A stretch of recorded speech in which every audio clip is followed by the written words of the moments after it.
Okay, hello there, everybody, and welcome to the Cosmic Intelligence Agency's Aries Ingress update. I'm Julija Simas, and I'm here with my colleague and fellow Pisces friend, Andrew Smith. Hi, Andrew. Thanks for joining me. Thanks for having me on today. Great to see you. Cool. Did you have a good birthday week? We both just had our Pisces birthdays, one day apart, different years, but it makes a special connection for us, doesn't it? It really does. It really does. It's been a fun week. Yeah, oh, good. So Andrew is all the way in Ireland, in Dublin or near Dublin. You're a bit out of the town at this. Yeah, we got out of Dublin ahead of the 2020 stuff. So we relocated south to get out of the city. So yeah, no, just south of Dublin. Yeah, right. Good thinking. And I'm in Melbourne, Australia, of course. And this is, I know some of you will only watch the recording because it's late or early, very early in the USA. And this is the only time we could put it together. So welcome, everyone. And really thank you again for being online. There's a lot of you that registered, and we are very glad to see that. Now, many of you might know that we do have done equinox and solstice reports for a very long time here at the CIA. And it's really just a way to, look at what's ahead, what's most pressing. We don't get to talk about everything because, we do it throughout the year as well. So what we've put together is just a bit of a recap from the last report we did, which was December 2022, because the last 3 months have been quite astounding in regard to, what has happened around the world. And as we get closer to what we call the Aries Ingress, which is in 2 days, when the sun gets to 0 Aries, we start another sort of year, an astrological year that the Aries Ingress we look at usually for the full year, and the other cardinal ingresses into Cancer, Libra, and Capricorn, we may look to kind of define the 3-month periods in between. How about you, Andrew? Do you use that in that way, or do you use all the ingresses, all the cardinal ingresses as kind of equal? Well, I think one thing before I answer that, Julia, is just to make clear for everybody is that there's a couple of weaves that astrologers use. And what we're talking about is looking at the overall evolution and collective consciousness, which, some of you are going to be triggered by. Some of you actually won't be, depending on the vibratory consciousness of your own birth moment. So what astrology has been doing for such a long time is looking at the certain moments over the calendar year, over the solar year, which are important. So I myself, because I work so heavily with clients, Julia, I don't tend to look at the ingresses for my clients because I'm tending to look at their personal process and how they're getting on with the collective in their own way. But when I teach, yes, certainly. And I was going to tease by starting controversially, because in Ireland, our start of our year happens to be the Capricorn Ingress. Yeah, right. Mm-hmm. But obviously with the Hellenistic tradition, and our colleague Brett, has been very articulate about why Aries is so important. I don't put any major importance to all 4 of them. They're all equally important to me, and they have different approaches. Yeah. Well, I mean, just generally, astrologers look at the Aries Ingress as the start of the year because it's Aries, it's 0 Aries, that's the beginning of the zodiac. So, we're in for, the beginning of this year, but of course, we'll look at all the other four points throughout the year. So, for those of you that are maybe more new to astrology, I think the following here on the CIA, there's a lot of astrologers who have been doing astrology for a long time, so we don't need to explain this all over for you. But of course, we're at this point here the four corners of the cardinal points. Of course, let's say every modality has a square, but the cardinal points are the initiators of those beginnings. So here we are at the Aries Ingress, and therefore, again, if you're looking for things that are new, or a new start, this is a potent time to be doing that.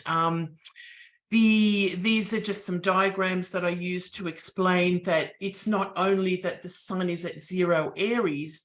The reason it is at 0 Aries, and we use that spot as the beginning of the zodiac, is because the sun is crossing the equator, which puts the sun at 0 declination. So pretty much, it's at 0, 0, 0, 0 of as much as it can be at 0. So, and as it moves north in the sky, when it reaches about 11 degrees north declination, then it's going to Taurus and so on, and reaching its heights at the Northern Hemisphere at 23, 26 Cancer is of course the first solstice. And so you follow these points around to get the wheel of the year, the wheel of the sun. Really, it's the sun's wheel, isn't it, Andrew? Because the planets have their own sort of way of moving around here and cycle. So as we know, it's the sun clock. Yeah, it is. Yeah, which again, there's the Celtic traditions, which then, as astrologers, we probably combine both, but it's the eight cogs of the wheel, isn't it? Where we have the fixed points that will denote Beltane and Halloween and Samhain. And the other two, seasonal sort of ingresses, yes? They are, absolutely. I think, the primacy of watching the sun and the moon cycles, and we've obviously been tracking the solar cycle as a patriarchal society over the last 5,000 years, hence why our entire calendaric definition is really synced with the rhythm of the sun and moon cycles. And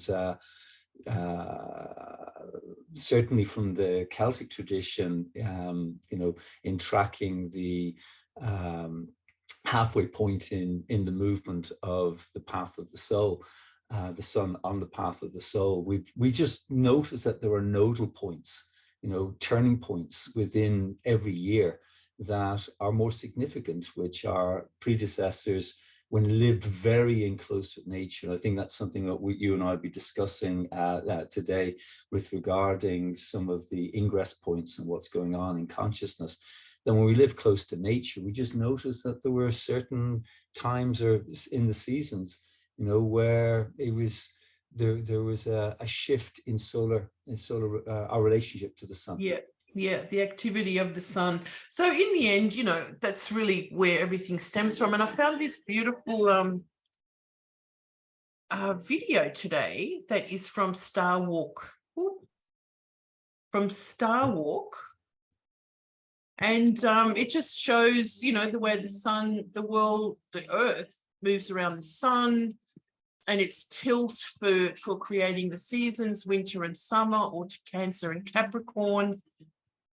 And then, of course, the earth, with the ecliptic line out the front, as though the sun was moving around the earth. So anyway, just for those that don't know, and then the crossing point there that we just saw happen with the equator and the ecliptic crossing at 0 Aries. This is our marker for today. Or what's coming up, on Tuesday. It's really to do with the fact there are 3 primary motions that we recognize, which is the diurnal, or the cycle of the daily earth, turn of the earth, the annual cycle, and then we have this wider one, which is encoded in a lot of our spiritual traditions, called the precession of the equinoxes, which is the gradual wobble of the earth, through where the north point, our north star changes gradually over 2,500 years and 26,500 years. Well, it's important, I think, when, a question I get asked a lot, of course, is, but the sun's in, you know, it's in Pisces still, or what have you, of course. And that's, you know, that we're using the tropical zodiac, and what we just showed you, it's when the sun crosses the equator, that's when we start our zodiac. That's where we start our segregations of 30 degrees of the zodiac. And so therefore the sidereal system is somewhat different. So we keep to that. And that's where we are. Okay. Sorry, I've got to turn this off. Quit. Sorry, I thought I turned everything off on my computer, but there you go. So this is the Aries Ingress, the sun moving you know, over the equator. On the chart, like, this is a 0 Aries chart. On the chart, it looks like it's moving down, but in fact it's moving up into the Northern Hemisphere, but we're using it through the zodiac. We're going to talk about this chart a bit more coming up, Andrew. Yeah. But you know, really what we've got the ingress of the sun to Aries, and we can see the moon just behind, 12 degrees behind the sun, you know, balsamic and, you know, ending. And there's going to be a new moon 6 hours after this, right? So, you know, that's quite interesting to have a new moon on the day of the equinox. And then, of course, 2 days after that, we've got Pluto moving into Aquarius for the first time in our times. Any comment about just the three of those sort of coming into this week, Andrew? Well, I think it's what people have been picking up quite significantly in the last couple of weeks, this feeling of liminalness, the feeling that there's you know, a sense more acutely of the transition, which, to be fair, has been kind of really to the foreground of our awareness since the 12th of January 2020, and will continue to be so through to the 20th of February of 2026. And that sort of space that we're in between two wider cycles, two more wider collective cycles that help us redefine, redistribute power, and redefine our societal expectations and that. So I think, you know, this week, given the overall collective energy of 23, where we're looking at the connections of the slower moving planets relative to our view here on the Earth, is This quieter week, this year than it has been of late. This week, there's a lot more, you know, that's ramped up than it would normally be. And I think the ingress, just for people who are new to astrology, and even those who aren't that new, the movement in astrological terms from one sign to another does correlate a shift in mood, a shift in perceptual filter. And there's this feeling of change, this feeling of flux, the feeling of transition is something that in conversation we're hearing around from quite a lot of people, just in a general guise. But you know, the Aries ingress, I think you know, seeing it from the guise that this is a time of initiating our relationship to vision and what is it that we're envisioning. That's why the vernal equinox is always important every year, because it gives a chance for us as individuals and as a collective to start to look at what is our vision, what vision do we hold. But this one, you know, which we'll talk when you put the up again later on, is a lot more in terms of evolution, the opportunity to really tap into a deeper creational energy, this very fecund primal life force that is actually being, you know, getting us to look at the reality that we create since 2008. And now it's shifting gears to look at our mental state and look at our communication model and look at our way of transacting with each other. We're on the cusp of an incredible stage of, you know, evolution and growth, which is really exciting. But as my own personal experience and my family experience of transition of late has been quite acute, you know, in literal terms as opposed to just metaphorical terms, Yeah. you can hear it in language, in people talking about, even sitting down yesterday, for a cup of tea in town, and hearing the stories in coffee shops of people, just, being very aware of this liminal space that they're in, which is almost like a nascent place, a twilight place, which is between worlds. It's like apprehension, what's going to happen, whether it is like the Americans are dealing with their banking system, or whether it's the Italians, and we'll see this with the Pluto ingress in Libya. Putin's, going to be arrested. Yeah. Yes, I know what you mean. I mean, there's different things for everybody, but when you feel it on a more personal level, of course. I mean, how intense for you, but it's so full of imagery of Pluto at the end of Capricorn, losing all these people that have been, part of your life, and starting a new chapter, a new phase, a new, and we're all on that liminal, as you said, on that cusp of something else. So we'll get back to that. I just wanted to just take us back, because we learned a lot from what we did 3 months ago at the Capricorn solstice, and I had a few other astrologers, Olga Morales and Armand Diaz and Rose Marcus with me, and you can watch back at that as well, because it's always very interesting. So this is the Capricorn solstice, and again, like Andrew mentioned, some astrologers will use the Capricorn solstice preceding the year to look at the year ahead. I don't think it really matters so much, or that's such a rule. I look at all of them, and maybe generally, I won't see everything playing out in the Aries Ingress, just in my experience over 15 or so years of being really interested in all these ingresses. Anyway, so the last ingress was very much dominated by the sun, of course. The sun was up in Capricorn, but it was squared by where the sun is now, Jupiter at 0 Aries, very potent sort of image of, again, sort of launching off into something else, and a T-square to Ceres.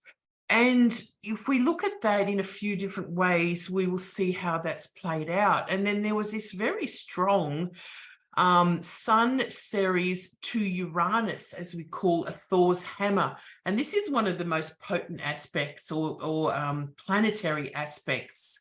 No, what are they called?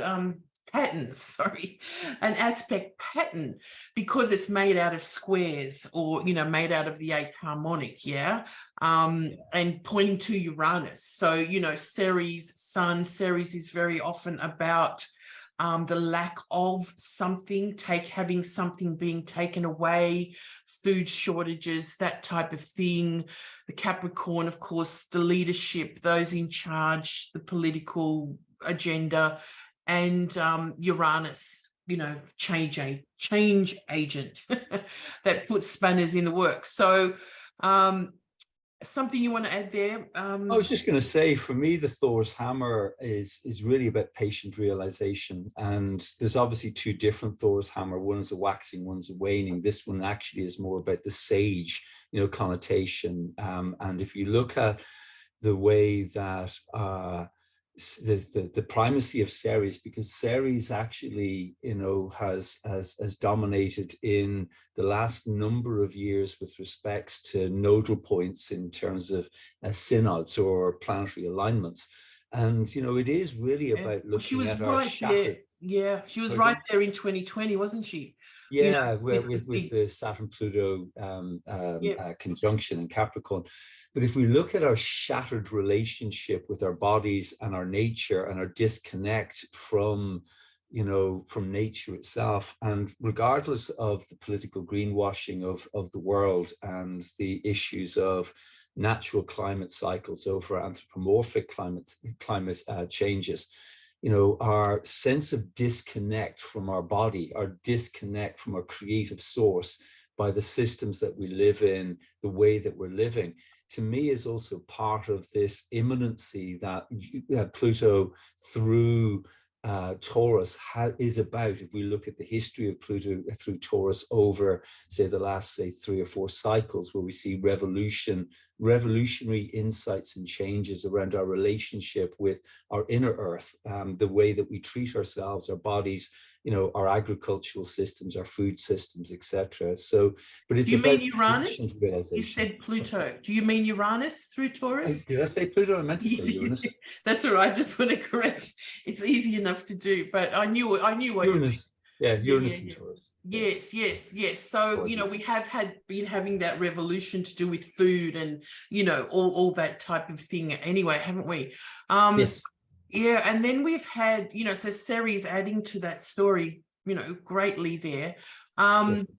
And then the other big signatures was the moon is Sagittarius opposite Mars. And I suppose because the moon is so movable, let's say, Mars, although, he was in his retrograde phase, he was out of bounds, which he still is.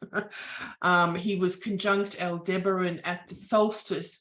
But the amazing things that happened around that time, which one of them I only really found out about a month ago, was the Chat GTP. Like, how extreme, like Mars out of bounds in Gemini, in Mercury's sign. And we've got the arrival of this new kind of, and I did write an article about, or something somewhere in Time Lords, I think, about, Mars in Gemini is about some kind of new way of communicating. And of course, it's more about finding information. It's like I wouldn't call it a Wikipedia, but it's, it's along those lines, isn't it? Like, you just ask it something and it's all there in whichever form, true or not. I think that, Julia, for me, it's also added to this 7th wave renaissance that we're in since the Jupiter-Saturn Conjunction at the start of Aquarius, starting off on a 140-year phase of the background of it. Yeah, of course. Mm-hmm. Because, I mean, certainly, the outer bounds piece, which obviously suggests that we move beyond an awareness of how we're physically grounding or manifesting things, because it's outside the bounds of the sun's trajectory. So we're moving more into yin space as opposed to yang space, in that guise. Certainly, I think the Chat GTP is a little bit more of an issue also of what heralding Pluto coming into an air sign, Uranus into an air sign in 2025. So, where we're just at the beginning of that, but I think it's just really interesting that it was kind of seeded with Mars in Gemini. And of course, we had the Mars fusion energy breakthrough, which is just incredible. That's about twin sort of, atoms connecting and exploding. So, it's all very Mars in Gemini. So anyway, but the quicker planets, of course, like Mars, the sun, the moon, eclipses, they all, bring out the background story, don't they? Like, as you're saying, this Jupiter-Saturn conjunction, and we'll talk about that a bit more because I've got your slides down the track, but, the seeding of the air, we are in this air age. And I think the Mars in Gemini retrograde out of bounds it only happens every 15 years. So the last time it did happen in Gemini was in 2008, which is very similar to when Pluto left Sagittarius for Capricorn. So again, cycles, coming together, with different cycles in a different way, but very much similar themes. So I just want to show you what the maps that we looked at the time for the December solstice ingress, and we highlighted these. Like, I haven't added any markers to what I did. I just added some text to the area of where, now there have been, incredible floods that are still sort of decimating that side of California. It was where the banks just collapsed, or the what do you call it, the Silicon Valley Bank, and also where the fusion experiment happened. So I think, that's the crossing lines of Uranus and the node with Mercury and, what is it, Black Moon Lilith there. we talked a lot about in the last ingress about where Mars and the moon were connecting, and there were everywhere that they were connecting, there were actually, you know, riots happening in those places around the world. There was something happening in Germany. And again, as we come up to the Aries ingress, it's like the two charts overlap, Andrew. I see that more often. It's not like we're just looking at one and all of a sudden we're looking at, you know, the next kind of astrocartography map. They're very much connected and overlapping. So of course now we've got like you know, the what do you call it, the uprisings in Paris and France about, you know, the lifting of the retirement age and stuff. But the biggest thing, of course, that really, you know, kind of after a big event happens, unfortunately, a really, you know, awful one, was through, now when we talked about this in December, this is Jupiter, the Sun, and Ceres, as we saw in a T-square, all going right through. We sort of mentioned that, you know, it's going through Ukraine, so, you know, more shortages, you know, difficulties for the Ukrainian people and so on. But it actually goes right through the capital of Turkey, which is Ankara. And of course, we know what happened there. So, you know, looking back on that, we have this, you know, Jupiter, this T-square, that, and the Uranus influence, because remember Ceres and the Sun were in an aspect. They carry all the aspects into what we see from the chart, even though it's not quite showing there. So anyway, that was really quite sort of a powerful what do you call it, signature there, wasn't it? For that ingress. Not that you'd predict an earthquake. No, and I mean, look, I mean, most people listening to this would be used to maybe their individual horoscope and looking at it as a constant reminder of their soul's essence, along with the movement of transits and progressions. And this technique, mundane astrology, which is the old form of doing astrology, is looking at series of turning points or nodal points through the year and looking at them successively, as opposed to just in isolation, you know, as a forecast. So as you say, you know, looking at the four cardinal ingresses with, you know, with other ingresses over years, eclipses, feeling of the national charts, you know, maybe the leaders chart, you know, it's a combination package. We're just kind of isolating a few, you know, interesting facts. So the other thing that different from the astro map we just looked at is the geodetic map.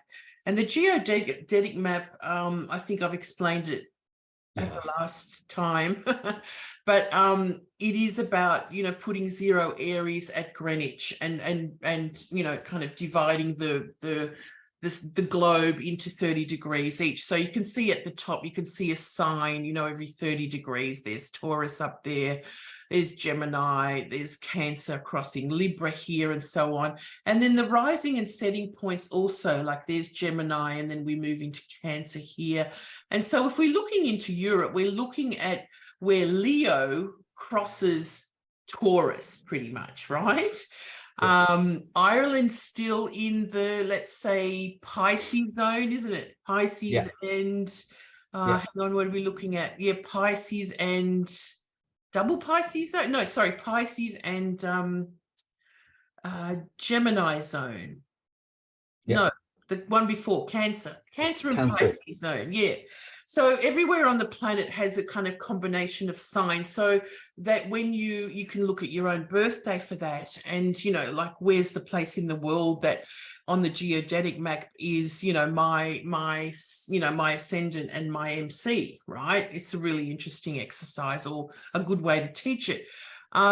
So anyway, what's been very interesting in the last year is that Jupiter crossed over 0 Aries, as we know, and, you know, a lot of things happened in the UK last year. And the other thing that we might note, because this area here again is from Cancer, so therefore the axis of Cancer and Capricorn is pretty much Pluto, was right there too on the geodetic map, right? You know, setting, I have to say, setting. So this is, again, just very symbolic chart, as opposed to this chart that we're looking at here that is actually really showing the lines that are on the planet at a particular time. The geodetic map is a symbolic map that's used. But really, Andrew, I've started using this. I just am finding it so amazing. Hey, what about you? Have you been using it? I get all excited when I find something. Yeah, I played with the geodetics back in the late 90s, and it's just there's so much. And I mean, as I say, as a working astrologer, I just don't really, with clients, I haven't really done that. You know, I don't. Yeah, it's more a mundane thing, isn't it? Yeah, it's much more for a you know, collective outlook. I suppose that's why I like it, and because you can kind of see clearer where things are moving. Yes. Yes, right. Yes. Because you know, as I was saying to you last night, you know, which geodetic are you setting up? But then we're not going to go into that today. You know, well, all I know is that I'm not sure how long ago in the past, but they might have used Egypt, Cairo, they used the degree of Aldebaran to time the from the Giza pyramids, and Aldebaran as the starting point, and then somewhere it changed to Greenwich, you know, down the line. But well, that's easy to tell when, you know, or when, not when, but, you know, well, when was Greenwich actually defined? 1500 something? It was the 16th century, yes. Yeah, there you go. Yeah. So then, anyway, just let's keep going. I mean, you could use the international date line, which actually I've used for some charts before, because it just makes so much more sense, because it's actually turns into the world. Yes. Well, not first, but anyway, we're just using this for now. And this is, again, like Andrew was saying, you'd have to put, you know, if you really wanted to do predictive work, you're living, let's say you were living in Turkey, you would do all the charts and go, this is our year ahead. You do it for Australia, or, you know, Canberra, or you do it for Dublin, for Ireland, and you put all the ingress charts together and see. And look, we can see that the sun for the solstice and Ceres and Jupiter were all lined up as it showed in that map. But also for the Aries ingress, we had the sun in a card, in a, what do you call it?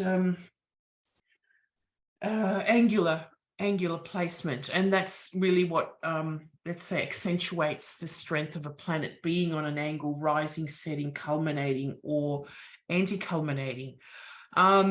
And so going back to the geodetic map, if we're looking at the area that actually shows Taurus, we're looking at the area of Istanbul, Ukraine, and moving into and just into Iran and past Tehran and further down south, and being crossed by Leo. So just a few hours before the big earthquake in Turkey, we had a full moon in Leo and Aquarius.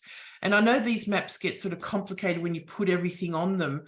But here we have, right through the area of the earthquake, the full moon crossing the nodal axis. So, you know, I mean, that was just kind of a profound, you know, this is a close-up of it. I suppose I looked at it first off when not, you know, we also know, and this is like, we know that Uranus is moving through that area. We know the node's moving backwards through that area. But, you know, again, the triggers like the full moon or eclipses or something coming through there otherwise are the triggers, as we see quite often. Yes.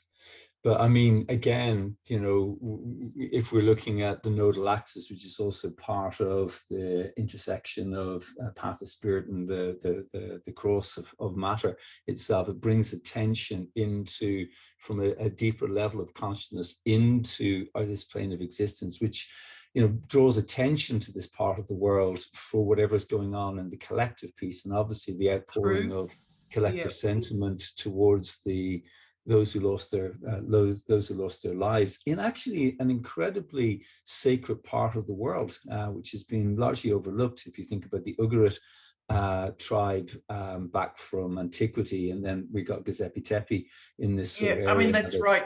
Not, or it's a bit further up, but anyway, it's very much in that vicinity, isn't it? It is in that vicinity. Yeah. So yeah, what's being uncovered and cracked open as a collective kind of, you know, awakening, perhaps. I mean, not awakening for the people that have suffered, but no, not for those who are suffering, no, because there's a human loss and cost in that, you know. But I mean, you know, obviously in our Earth's evolution and growth, you know, the Earth changes, the Earth moves, the Earth creaks, the Earth groans in concert with our own collective unfoldment. And whilst we're part of that as a reciprocal, holistic, ecological system, you know, really these things are not really, I mean, I know a lot of astrology has come about hardcore prediction, and so we can manage and control things, but it's also looking at where our collective evolution and where our mindset is actually focusing, because it's impossible for us as astrologers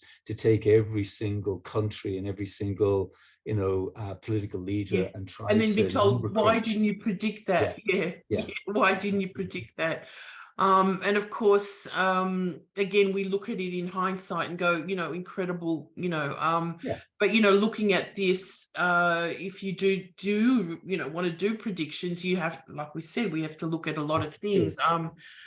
You know, the other thing that was just interesting to note at the time was that Mars, as we talked about him before, was also conjunct the node of Uranus.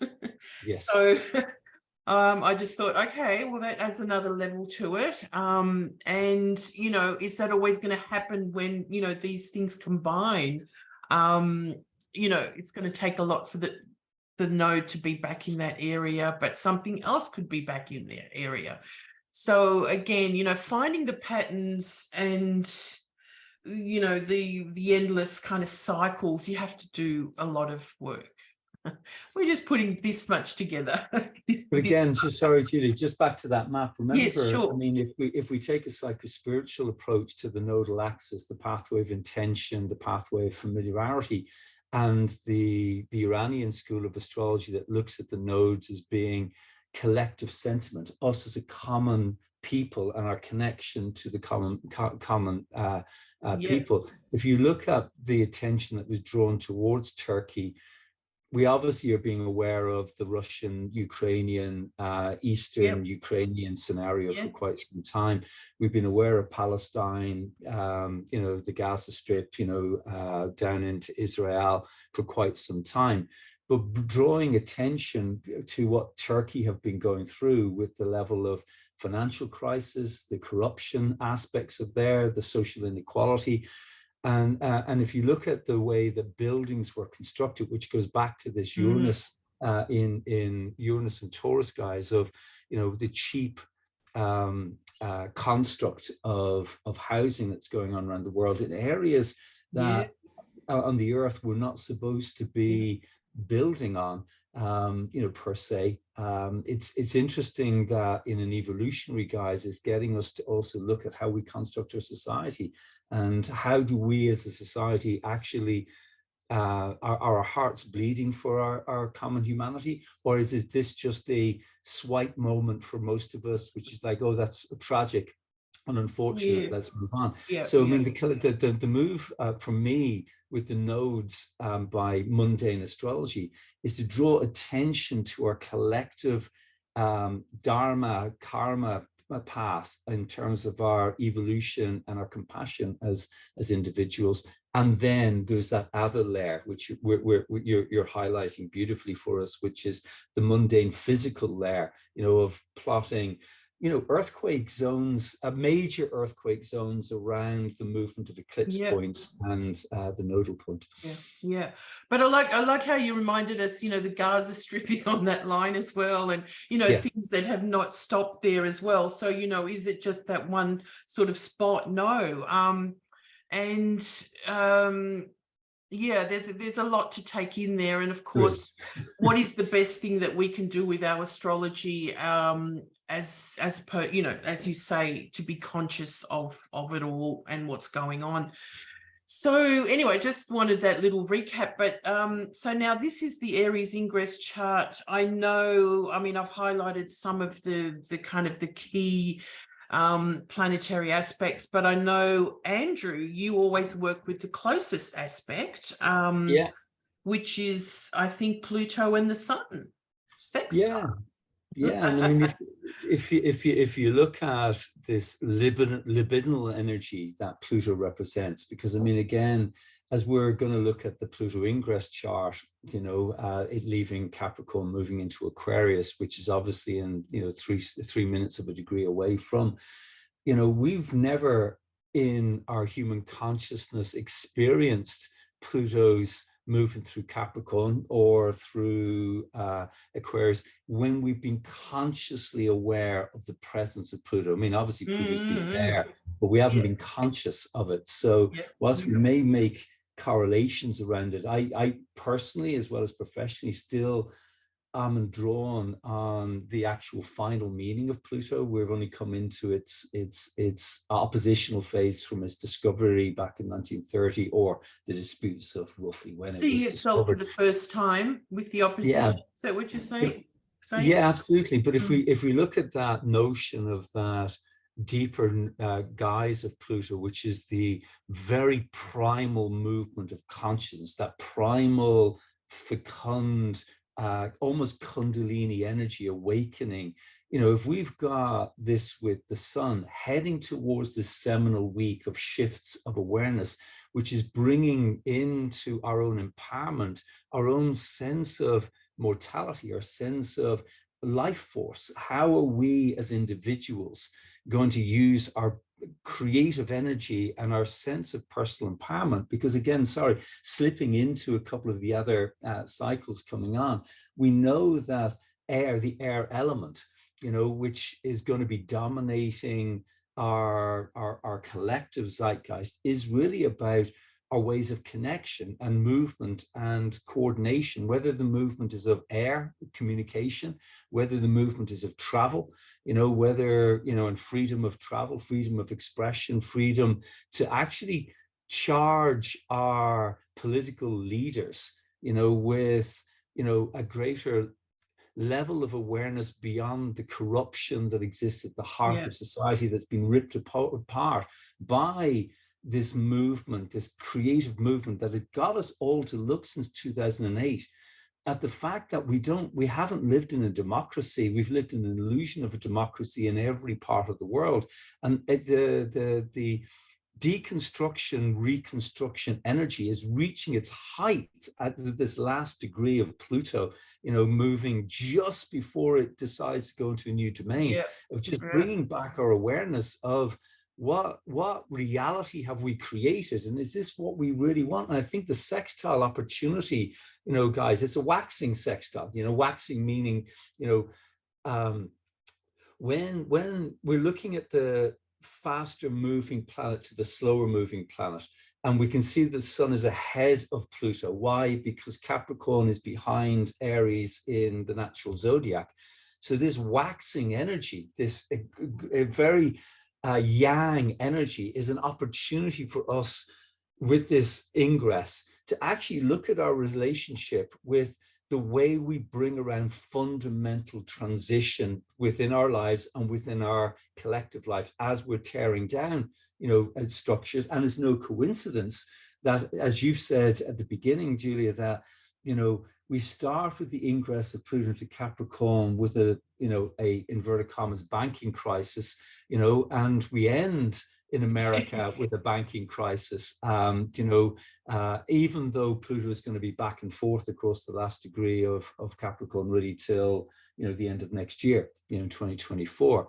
But that added to the second closest aspect, which is the first eighth harmonic point between Jupiter and Saturn since its conjunction back in 2020, December 2020. Yeah, highlighting that spot. Which is also highlighting the wider macro guise, which you've highlighted with AI, you know, which is what systems are we developing economically at this point in time, and the tension of the transition towards a digital, you know, the digital economy over the cash economy, which is being really hit in a crisis point, because as we know that the world financially is bankrupt, and a lot of what's going on is just a smokescreen to hide a new economic reality and social reality that's emerging. You know, so this is really incorporated right at the heart of this ingress.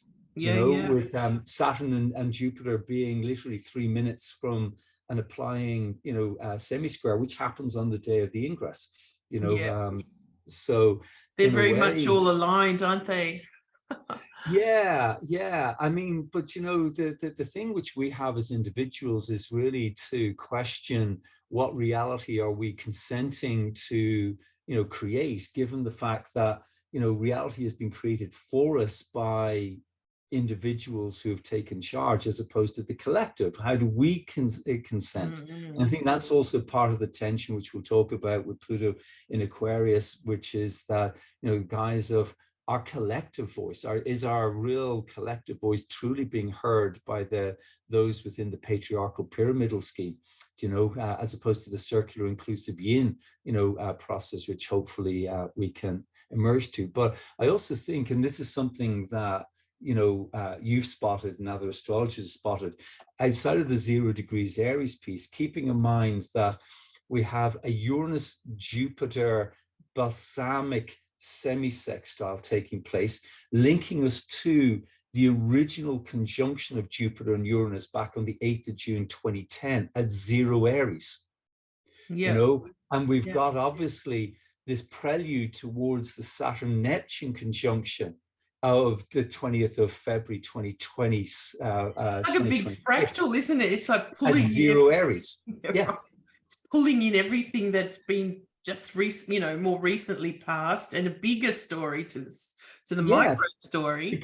Because some astrologers would liken the Jupiter-Uranus eureka moment of the acceleration in technology terms of our growth upwards and outwards, and we're starting then to see, you know, some of the proper change that are taking place before we move into a new Jupiter-Uranus conjunction cycle on the 21st of April 2024 in Taurus, you know, and we're seeing this Aryan, you know, growth cycle starting to come towards its end. And I mean, certainly, you know, I think most people who are listening to this discussion and reflection would have some reservations of the maturity of humanity about our relationship to AI and technology, and where the I mean, I think somebody put up in a different chat group, they typed into the group chat GPT something on astrology, and it read quite well, except it was technically inaccurate because it was just scanning, you know, what was existing on the internet as opposed to anything else. So, you know, it's certainly, you know, with the banks that have gone on, because I know Karen and myself removed our money from the banking system in 2007, and we also had a battle in November last year where we moved a cash out of our banks, and we weren't allowed, and the computer locked down the safe, and it took 4 days for the IT team to break open the safe and the algorithm, just because we wanted to remove a bit of cash, because we've no confidence in the Irish banking system at this moment in time. Right. You know, so we took that as an omen of what's coming, rather than taking it personally, because we weren't in a panic to remove it. We just wanted it out. In the same way, so helpful to understand the times, you know, like and it's like, okay, so if 10,000 people are trying to remove their cash, what's going to actually happen? Because interestingly, I had this vision when I was there, because it takes 2 people to give consent to remove large volumes of cash, because it's the teller plus the bank manager. They eventually did, having been interrogated by the bank manager as to why. And then when they both gave consent, put in their passwords, the computer system locked down the safe and refused to acknowledge the bank manager. And it took 4 days for the IT team of head office to actually break open the get through the code, which to me was more an indication of what's actually going on at a level where we've given over our responsibility to something we don't understand, in and that terms can of be cut off, technology.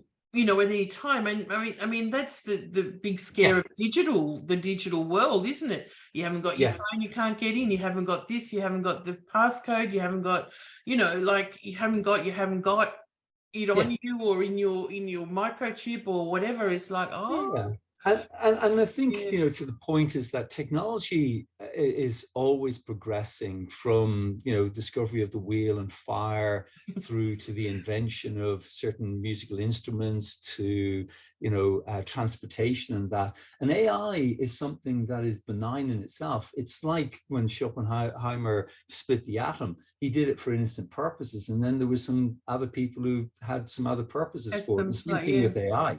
In itself, and technology and digital, because it is inevitable that we're moving to a completely different economic system, as heralded by the Saturn-Pluto conjunction of 2020, which mirrors the 1518 movement, so 1517 into 1518 movement, which is the establishment of the current banking model. And we're at the end of that banking model, and we're just all caught in the crossfire of what that means. Should we be frightened of it? Nope. Is it going to be difficult for some people? Yeah. Is it a transition? Like always in a way. Yes, right. So it depends how on top of it you are yourself. But it is incidental to the deeper move in consciousness that's going on, because it's an incredible period. This, I get so excited when I see this. Even I know we can interpret the nodal axis with Venus and Taurus in a particular way around our value system and our finance systems, and it's obviously been triggered left, right, and center, along with our food nutrition systems. Where do we put our value in terms of, because I think a lot of people are now questioning, Julia, the lifestyle.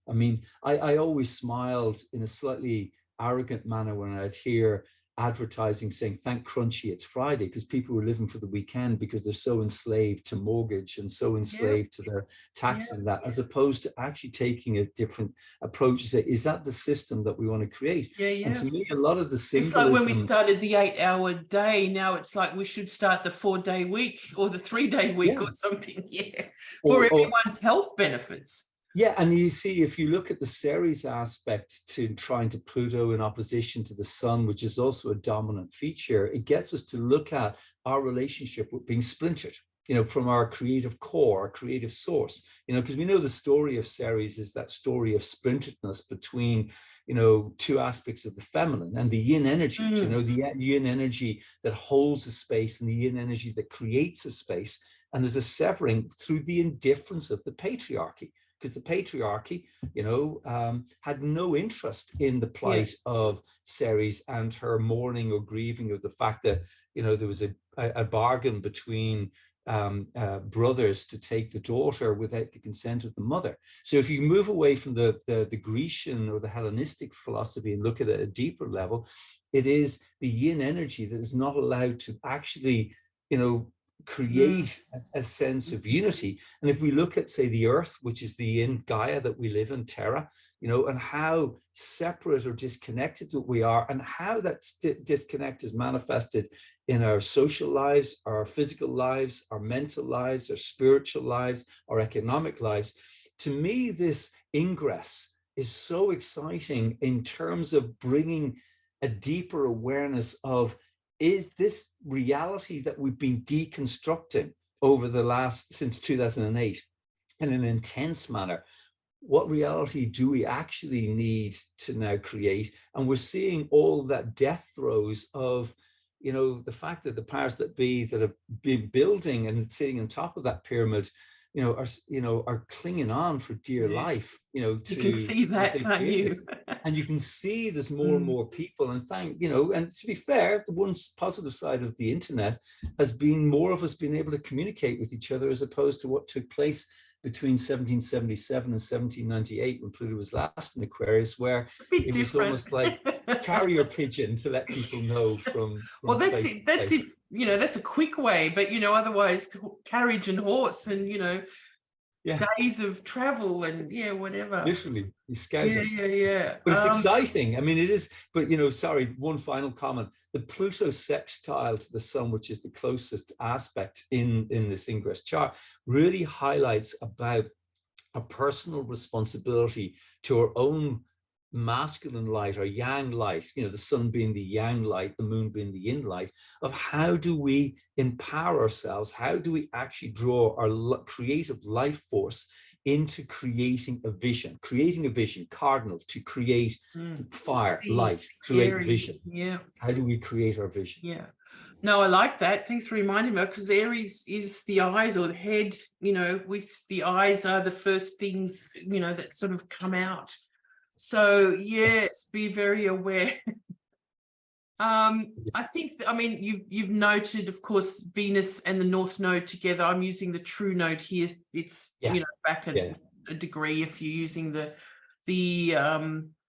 mean node. But I think, as you said, the value of things, reevaluating, that's the way forward. And it's not the same as it was, because, we're always updating that, aren't we? But it's really, let's hope the air and the quality and what we communicate will change the leaders that do come into the story over this time. Well, to be cynical, Julia, remember that most leaders, with the exception of a few more despotic individuals, are subject to still broad democratic awareness and metrics and that. And we see it in sporting terms, where men go out and get pissed off because certain teams are going to join a different league, and all of a sudden it's like, okay, we're going to roll back on that. So we kind of forget that every so often, that the collective sentiment of embodiedness, does steer the way that certain decisions are made or appeared to make, because ultimately what we're actually looking at is our political system is dying, and we have to, we're actually being called upon as a community to start to look at what political system do we need to create over the next 25 years. Yeah. It's not immediate, of course. No. There was so much, like birth during the pandemic of alternative information, people sharing it, because we really couldn't believe what was going on the surface, and going, well, propaganda's been used many times before, and it was just so in our face, right? So this has all got part to do with how we're moving on from this. We will never trust it the same again, whichever way you want to kind of look at it. Anyway, it's a big topic, but big topic, you understand what we're talking about. But Sun, Pluto, Ceres, and Sedna making this kite. I don't often put Sedna in, but just because she's so aligned there in this kite, she's had a lot to do with climate change and the drastic sort of nature of the planet. And what we just had, the strongest storm ever in Malawi, ever.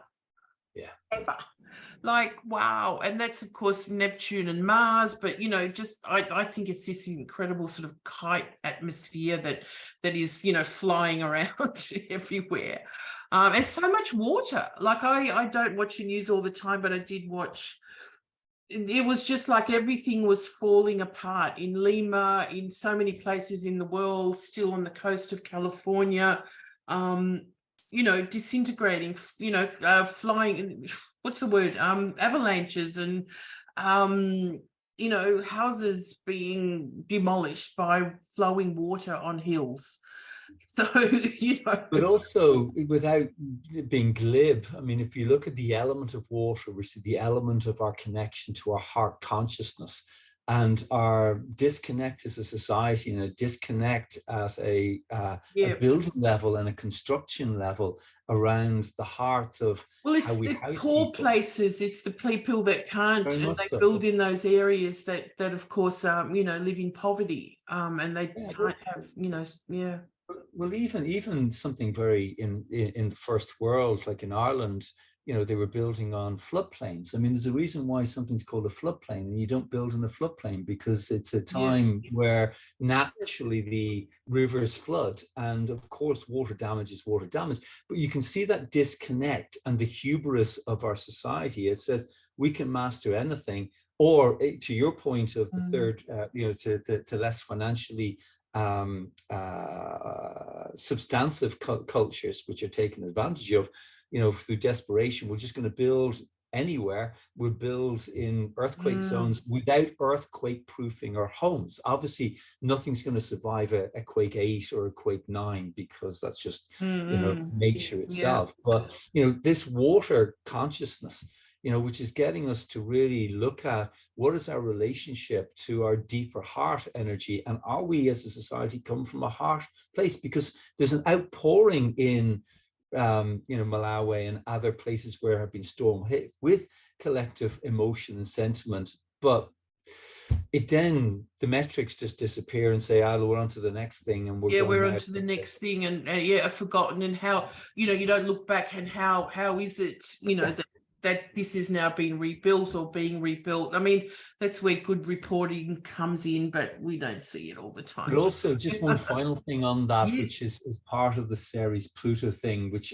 is overlapping with the ingress of Pluto, is actually the deep emergence of our First Nations worldviews and heritage and history. And you can see it happening all over the world, you know, in different countries, as people are starting to return to not the golden age, I don't believe in that, but the, you know, in terms of, oh, it was better in the past, but into a relationship of reciprocation with rhythm and with natural nature, which is why so many people are you know, finding difficulty with processed food, finding difficulty with the sugars, finding difficulty with wheat, because of the way that we're processing, and we're not connected to that rhythm of nature. And I think that's that Sedna, that Sedna Ceres Pluto vibe really speaks very strongly to this bringing heart and emotion to our connection to nature. You know? Yeah, please God. Definitely. And unfortunately, Julia, one final comment on that is, unfortunately, the way the collective is, there has to be some form of crisis shock, you know, to kick people out notice. Of, you know, to get notice, which is just such a shame. Such a shame. I'm not sure how that can be sort of strengthened overall, but anyway, well, maybe over there, isn't there? Yeah, maybe over this re-envisioning of society that's coming up with the Pluto, the Saturn Neptune vibe, maybe over, you know, when they look back at this time in history, that we made seminal changes to become not lip service to compassion, but, you know, properly living compassionately, as opposed to what we're actually doing. You know? I love the idea of the vision. I'm going to stick to that, because there's not a lot you can do about a lot of things. You can just kind of keep the vision strong. Well, you know? I slightly disagree, Julia, because I do think each of us have our own responsibility to live in accordance to that vision. And as we do that, we have an impact on other people, that has an impact on other people, and gradually them on top, in terms of the social pyramidal structure, do curtail, because ultimately they require us to consent to them to get there. And if we don't consent, because that's not what we want to do, despite the corruption of the system. But I hear you completely. I do. I mean, at times it can be overwhelming. I know, strength in groups, Pluto in Aquarius, the group will get stronger, won't it? Or some groups will anyway. So just wanted to show this chart quickly, where, you know, the biggest or the strongest storm ever, it just happened this week, with Mars crossing over all the Pisces planets of this, and the Aries planets of the Ingress chart. Andrew, Mars is on the midheaven through this area. Remember you asked me in the maps, right? So it doesn't look like it's crossing, but they are. It's just the kind of trick of the eye. Mars is right through the midheaven, crossing in south, or through Brazil there, and then on the coast of the USA as well. So keep an eye out for that. And of course, these will be, let's say this is the map that you look for throughout the year, right? You know, Yes. for the bigger sort of picture and the bigger story. So report back, everyone. And then this is the geodetic map again of this ingress, the Aries ingress.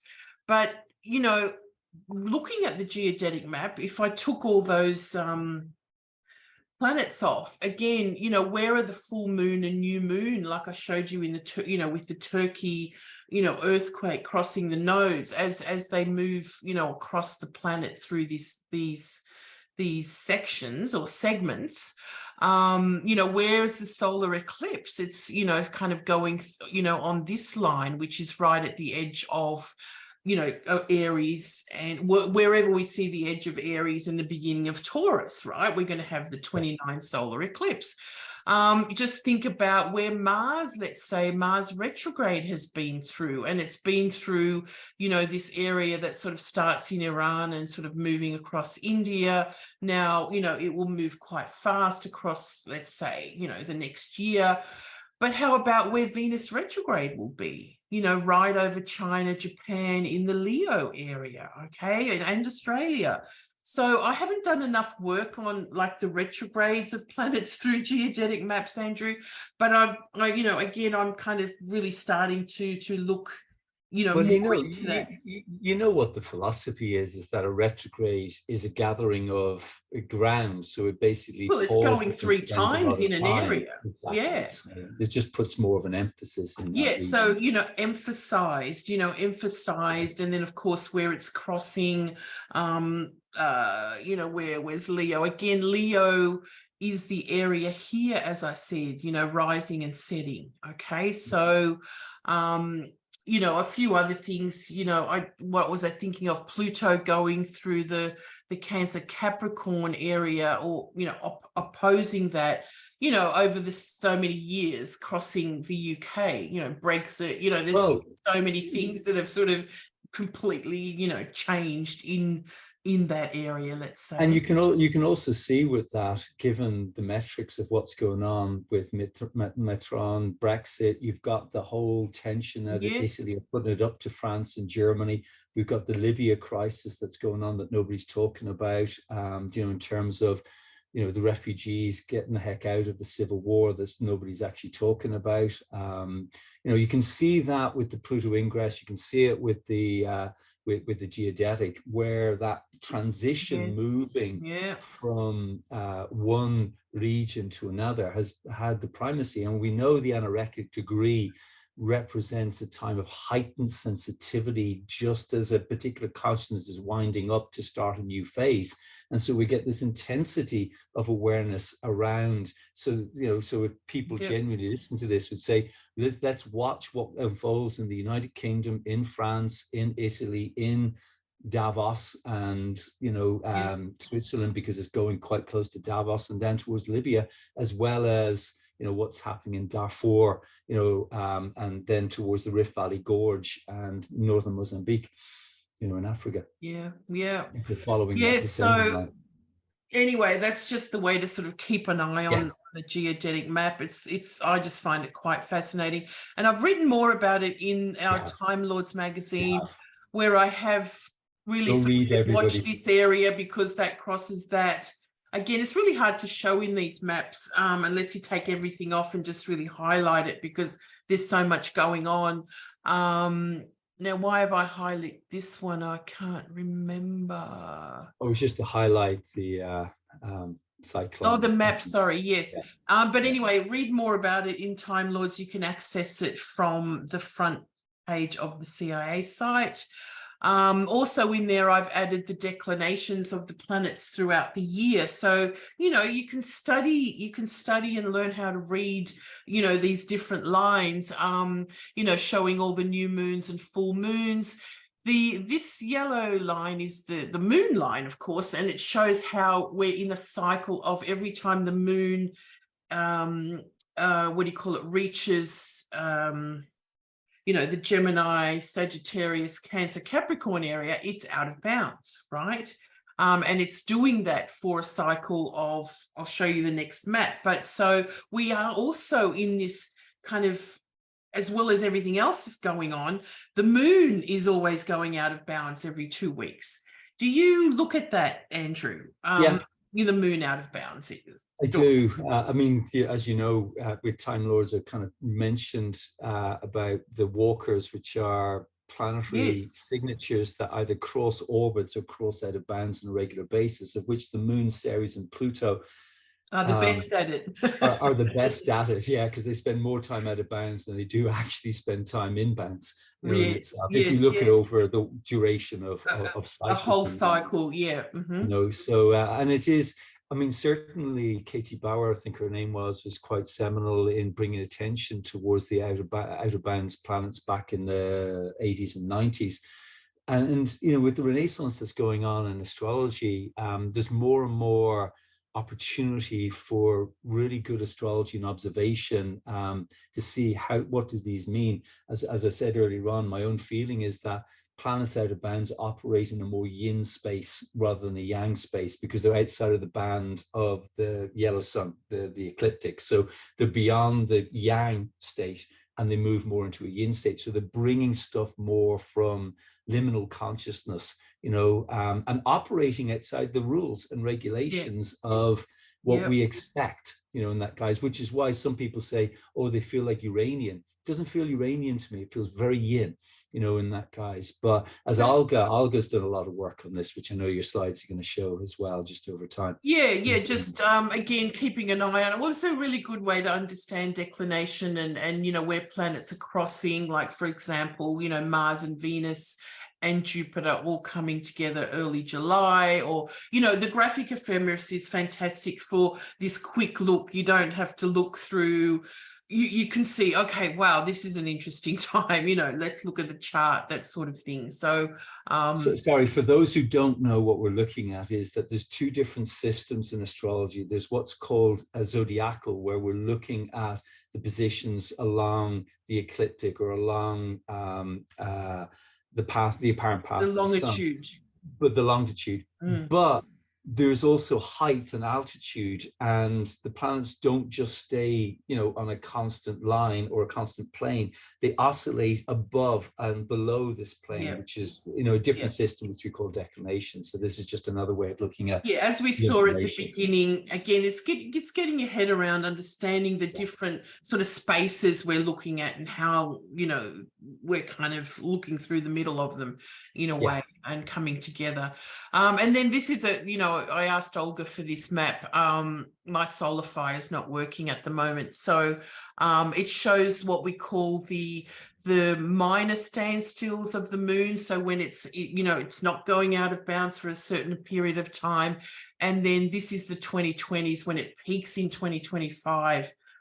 So it's a 9-year cycle. You know, it follows the moon. The moon cycle is 18-19 years, of course. So so we have this kind of peak of out of bounds, and we're still in it. So, you know, I think that just really adds to this kind of extremities that are going on at the moment. Very much so. Yeah. So let's move on. So then we've got the new moon just a few hours later, Andrew. And, you know, so this chart is very, very similar for the new moon, except the moon's moved into Aries and not in Pisces. So we've had new moons at 0 Aries twice in the last, 36 years? And this is the last one again. So metonic cycles are often 3 or 5 in the same degree. And then they peter off and come back, you know, so many years later. So I don't know. I think that's interesting. You know, 0 Aries will have other meetings, another really big meeting of Neptune and Saturn there, of course, at 0 Aries. Anything you want to add there to this chart? No, I mean, other than, you know, the predominance of astrological alignments that have taken place just before and just after in this very concentrated period of growth around the 0 Aries point. I mean, I know some other astrologers have made reference to the a conjunction on the midheaven of the 0 Aries new moon in 1947 over DC, and some of the seminal activities and decisions that were made that have had a massive influence in shaping US policy globally. You know, so we do see this. You see, astrology is what it is. It's how it's used by people, you know. Yeah, what do you want to focus on as well? You know, like you can see that in governance, if you're aware that the cardinal fire is about how do we disseminate the passion of our convictions into the world. You can see the potency of decisions that are made, you know, around these ingresses, and particularly these lunations, you know, historically. You know, one is anticipating in that regard at the collective level that this is a highly fertile, potent time for creating a vision, and I just hope that, you know, because we do know that the powers that be are using astrology with their decision-making process, whether people actually acknowledge that consciously or not, if you look at the timing of all the things that come out. Certainly we can look at the 0 Aries guys with this opposition to Ceres and all the other things that we've been discussing, of how potent that is to bring around a vision that connects us to a deeper sense of unity rather than segregation, you know, because again, if it's highlighting opposite Ceres, highlighting the separation consciousness that we've been living in, this dualistic guys, and this needs then to create a singularity of unity, Aries. It's a really potent moment that we have this new moon, and it's exciting because, as you've just said, it doesn't, I mean, every year, and we've got another one coming up at 29 degrees, you know, in a month's time. We get a new moon every year in Aries, not at the very start or the very end. And we have the Alpha and the Omega moment that's taking place in, you know, in March and April, you know, the beginning and end of the vision, you know. So I really think we should all be watching as a collective what goes on in our private lives and our public lives, you know, what goes on the public this next lunation to lunation, to give almost like an aperitif of what we're actually seeding and what's actually going on for this next 18 years to the next metonic cycle. For sure. I just didn't check the latitude of the moon for this. Hang on, just curious now. It will be, I mean, will it be at 0 with the sun? It's a northing, so it is, and it's a little bit off. It's not the actual. It's not quite. So on the day of the new moon itself, it's just it's coming from south to north. Okay. You know, it's heading. All right. Yeah. Well, anyway, that's, you know, again, another crossing point of the moon, of course, at 0 there. So, very interesting. Gosh, I think what you've been sort of talking about, I just love the vision. That's why I invited you. We've got to put the, you know, keep that sort of vision strong. I think that's the takeaway with all of this at this point. Well, again, a lot of things. We probably should move on. What time do you have to go, Andrew?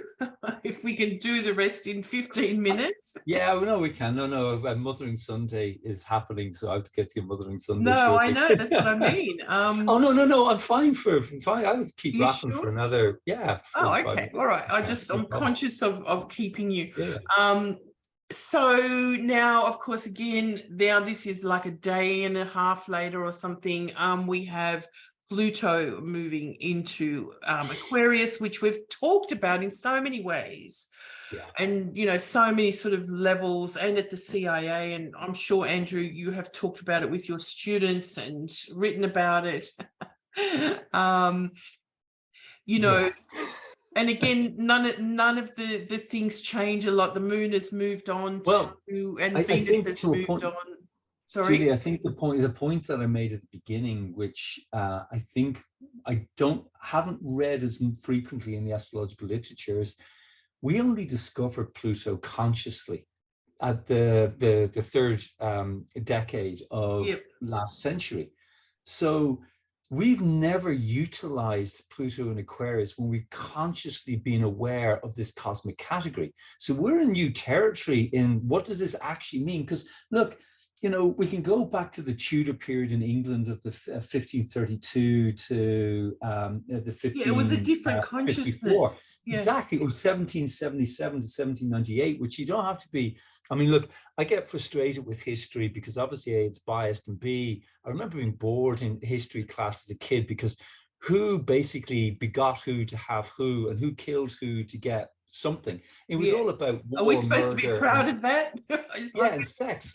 And I mean, this is where looking, for example, at cultural history, which was, say, fashion or music, or looking at the arts and what was going on as a more of a wider sentiment of what's happening in consciousness. Because as we know, you know, we get recorded that there were spiritual puritanical movements in the 1770s, but that doesn't really say much to us about what's really going on internally. It just gives us a sort of an external window shopping to do. So I'm really excited about this because Aquarius is a fixed air, which is about the inner voice. And we all know that the internet in the last 12 years has given us an indication that the level of health of people's inner voices is not great, you know, because, you know, it's showing all the mental kind of we can type things that you wouldn't say face to face at somebody, and we're all culpable of that. I'm not talking about flaming, and I'm not talking about ghosting, and I'm not talking about all the sort of rage stuff that goes on, but just the general content. Like, you have WhatsApp, and before you know it, you have this thought and you text it to someone, and then you think to yourself, oh, stupid me, I shouldn't have texted that. I need to retract that back. Thank you very much. But that's all the inner voice, you know, and the inner breath. And obviously that brings us back into our inner center. And most of us don't have an inner center because of what's gone on. We're always pushing it out into and sort Very of wanting recognition back from, you know, the thumbs up and the likes and who's liking. And as we know, that's driven people crazy. And their value sort of, you know, younger people, and, you know, drop their sort of sense of self-esteem. And I mean, I think Pluto in Aquarius is really going to change that sort of social media as we know it. Yes. And it's not just because I'm getting older and less interested, but also I have to do it for work. So it's, you know, it's something that, you know, keeps going.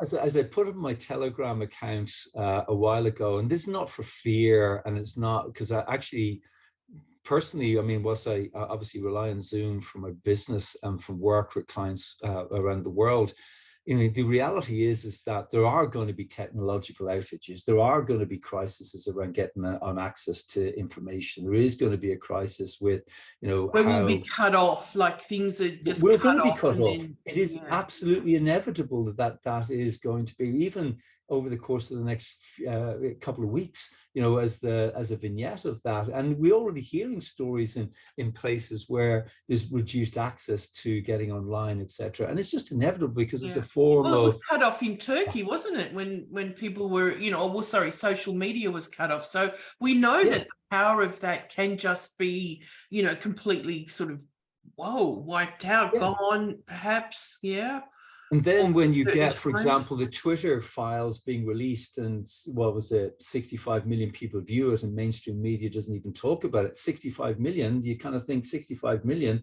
like the whole nation of England, for example, and yet nothing. And that's actually part of the purging, the clearing, the cleansing of this air element that's going on. And a lot of people, and we're not talking, let's not be conspiratorial here. The fact is that we do not have a free system to communicate. And you and I know as astrologers that we've been heavily censured the whole way through history because of the power that astrology represents, which is gnosis. And obviously astrology has been practiced in strange ways by certain people about the external mirroring as opposed to the inner spiritual path of growth, you know, and obviously a lot of that wisdom was kind of... you wonder why the light-hearted astrology stuff goes a long way. Yeah, very much so. I'm a little bit kidding about that, because there are some, people that speak, Sure. big channels and stuff. But anyway. No, sure. But I mean, the reality that astrologers tend to historically focus on the external, not the internal, because obviously people then say, oh yeah, they were right. That was correct, as opposed to what is actually moving within. And that's really what this fixed energy, any fixed sign of the zodiac. And obviously, a lot of the spiritual traditions, which have really deified the fixed signs, within the scriptures, which are really more to do with the watches of the zodiac, which were Regulus, Fomalhaut, Aldebaran, and Antares, and they're no longer fixed. Since Regulus is moved out of fixed, right. They're all mutable. And so our consciousness is shifting away from, from where our spiritual tradition has been. But the spiritual tradition of fixity is the inward light. It's not like whether it's the inner heart, the inner breath, the inner vision, or the inner soul, the inner body, with the which is a euphemism for what we're talking about with the fixed signs.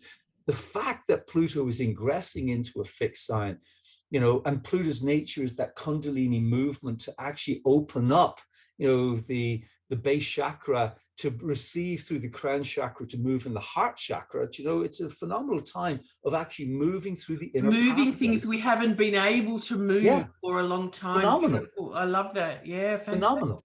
Yeah. See how wonderful, Andrew, you make it all so good. No. But that's why I love talking to you about these things. So anyway, there's more there, of course. What was I going to bring up?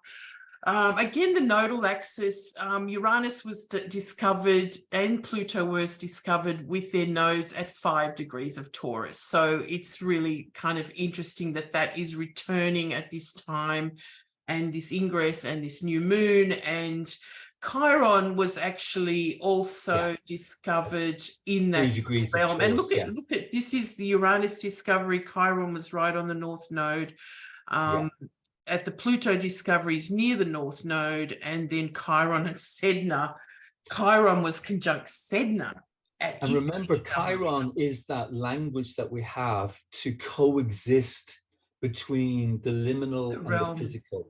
It's that hypnagogic, hypnopompic consciousness, which is bringing and mediating the fourth dimensional vision into this physical plane of existence, which creates then our ability to connect to the Akasha, or to connect to a deeper consciousness and to ground it, within our plane of existence. And if that point of discovery is being so heavily accessed, Venus is sitting in conjunction to the north node in one of the ingress charts. And we have obviously the north node sitting on that point, because I know there's been astrologers talk about the financial crisis, with with Venus Pluto square in the north node in Taurus and Scorpio. Well, that's the next thing. It's more about Venus. Oh, hang on. Okay. Well, Venus, Venus rules the node. Yes, sorry. Venus just herself, Venus just herself. I like that. That's enough.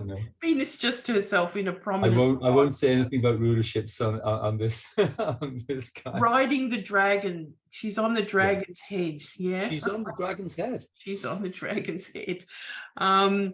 So that's a really good image. But anyway, so it's just a sort of a powerful mix, I think, of a lot of with Chiron so in that sort of story there. And having just been conjunct Jupiter, they're kind of playing a new wisdom role. The closest aspect of this first ingress, because obviously there's 4 more to come after this, is the trine from Pluto to Ceres, which goes back to the conjunction of Ceres and Pluto and Saturn back on the 12th of January 2020. And I mean, this is again going back to our environment. It's going back to our holistic consciousness. And can we completely, within a time that our heads are so dominant, get back into remembering our physicality? And so we're going to see social crises in the public domain around that dichotomy, around I think it's also how we work, our bodies, our work. I mean, we know that stress is the biggest killer of people and health, isn't it? So like de-stressing de-stressing the world, you know, from that. Yeah, I mean, it's the biggest kind of thing that will make us unhealthy is stress and money problems, right? Yeah. So anyway, not just and the more money we have, the more we seem to be stressed to actually keep having to generate it and stuff. So we are in this big transition of this whole understanding of that. And then just look at the Sabian symbol for that degree with the impermanency of material and social bonds. I mean, is that that's from Mindfire and Dana Rudja. It's from Dana Rudja. Okay. But you know, I just sort of looked at that and went, oh my God, that's just so perfect, you know, for you know, what we're kind of going into, the impermanence of all material and social bonds. It's just all going shape-shifting to the next level.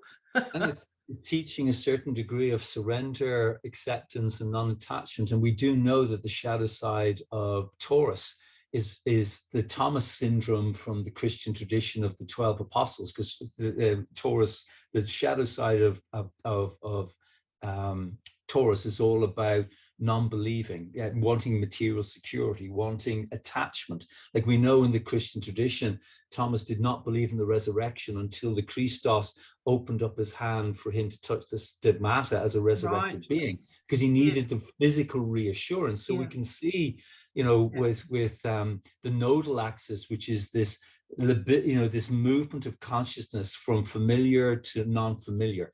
You know, there's a movement of saying, I have to, all natural compounds decay, as the Buddha says. You know, it's all about letting go our attachments to this physical plane. And so whilst that's not easy for our Americanized Keynesian economic capitalistic viewpoints, this is actually what is going on, which is trying to teach us that impermanency at this time, to say it's going to be okay. And if we take care of our gnosis and we take care of our inner values and our inner guys, you know, then it doesn't really matter what happens in the external world, you know, in that guise. We need you as a teacher. We need you to talk to people every week, Andrew, to keep them calm. This is your good nature of you coming out there. Look at this one down here, 5 Taurus. This is now the Omega symbol from John Sandbach's blogspot. It's about uncertainty is like an open door, allowing you new possibilities. If you are unsure of what you're doing, it's okay, because you're apt to find more than what you're looking for. Things are worth more and are of deeper significance than they look, and it's your destiny to seek out the hidden richness that is all around you. I'll just keep reading this. The Chandra symbol for this degree is tiny porcelain figures of people. The tiny porcelain figures are a collection of personality types, characters from plays, novels, and histories, as well as mythology. People who have been, could be, might be. We're trying to understand all the different possible types and kinds of humanity, trying to get a feeling for the limits and boundaries of consciousness. It's a coastline.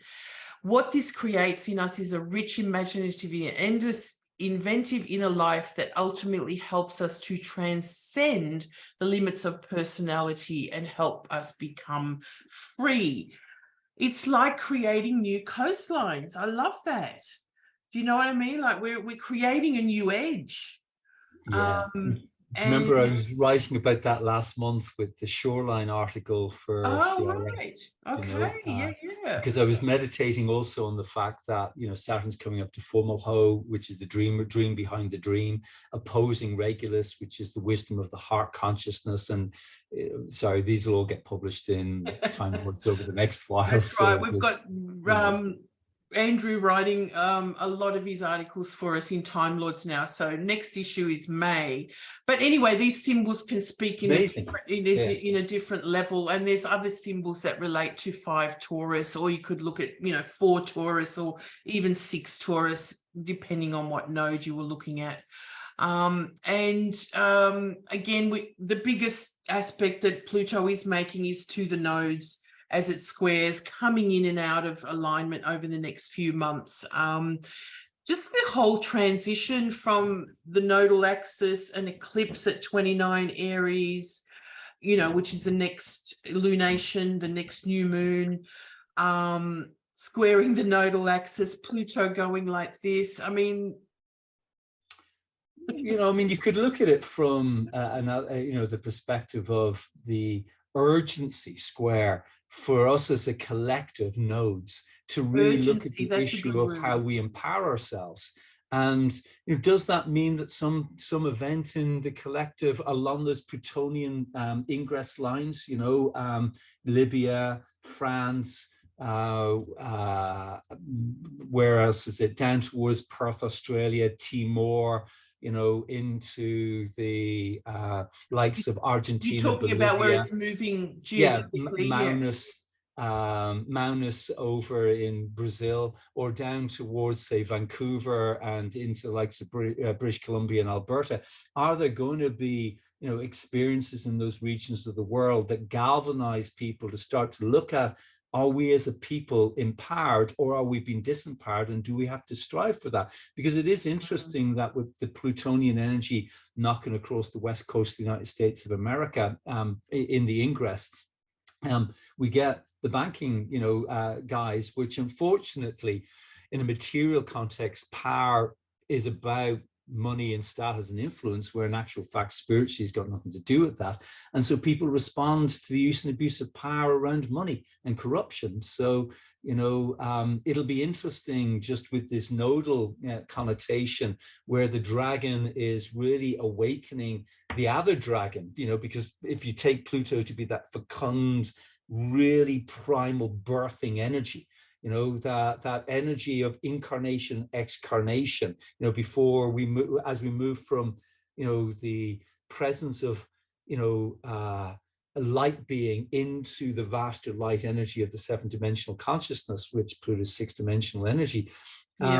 It's a profound shift that's going on in our collective. And we hear people, channels, being talking about another light emerging, and in terms of hope and a new hope and a new sense of consciousness. Because I don't see, as you know yourself, Julia, we go back years, I don't see the squares in any difficult manner. They are the urgency for action, the hunger to manifest something, rather than it's a crisis, or it's a hard or difficult energy. It's an urgency to manifest something.